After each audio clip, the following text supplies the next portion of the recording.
Hi, and welcome to Pilates Deep Dive, the podcast that explores movement awareness, anatomical precision, and the depth of the Pilates method. Today, I invite you to dive in, literally and figuratively, into one of the most demanding prone exercises, the breaststroke. It's an exercise we think we know, but in reality, it requires subtlety, precision, and a deep understanding of the body's muscular chains. Let's begin with the starting position. I lie down on my stomach. My pelvis is in neutral, so is my spine. My legs are long and parallel, either in adduction or slightly abducted, hip width apart. My ankles are in plantar flexion. My toes are gently pointed, not tense, just reaching back softly. My arms are bent. My hands are close to my shoulders. Palms face the mat. And most importantly, my shoulder blades are stabilized and connected. I take a breath to prepare, and on the exhale, I extend my arms forward, palms facing down, shoulder width apart. I create a long, low line. The upper body floats. Just above the mat, the rib cage stays closed, the spine elongated. I inhale. I draw a circle with my arms out to the sides and then toward the hips, palms turn back toward my body. And in the meantime, I begin a gentle extension of the thoracic and cervical spine without lifting the lower ribs off the mat. The shoulder blades remain steady, like wings guiding the gesture. I exhale. I bend the elbows, let the hands lead the return forward, and lower the torso into that long, low position. The head doesn't return to the mat. It stays aligned, alive, available. I repeat the movement 5 to 8 times with presence, with precision, and with respect. So which muscles are engaged here?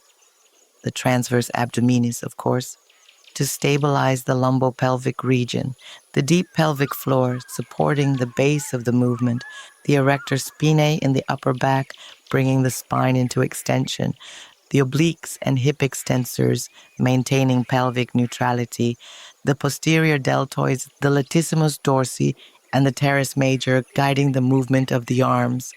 But today, I want to focus on a muscle group that's often forgotten, the plantar flexors.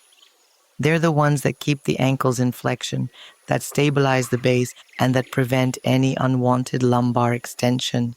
Among them, the soleus, deep and postural, the gastrocnemius, more superficial, linking the knee to the heel, the posterior tibialis, discrete but essential for alignment, and alongside them, the fibularis longus and fibularis brevis, also known as the long and short peroneals. The fibularis longus crosses under the foot's arch, supports the lateral side of the foot, and contributes to eversion and plantar flexion. The fibularis brevis, more lateral, attaches to the fifth metatarsal and helps stabilize the ankle in the frontal plane.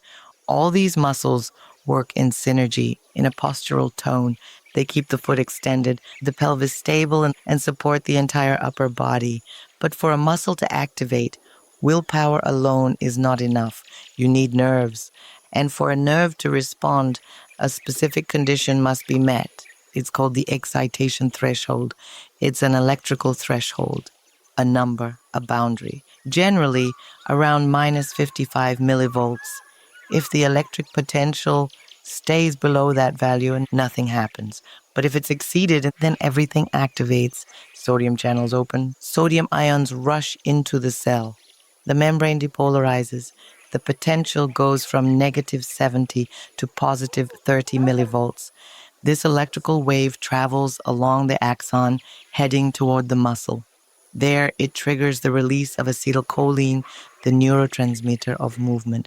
The message crosses the synapse, enters the muscle fiber, calcium is released, and the muscle contracts. It's a firework, a message racing through the nervous system and creating movement or stabilization. Then everything quiets down. The neuron repolarizes, enters a refractory period, and gets ready for the next impulse. What's fascinating is that this entire process happens without any conscious effort.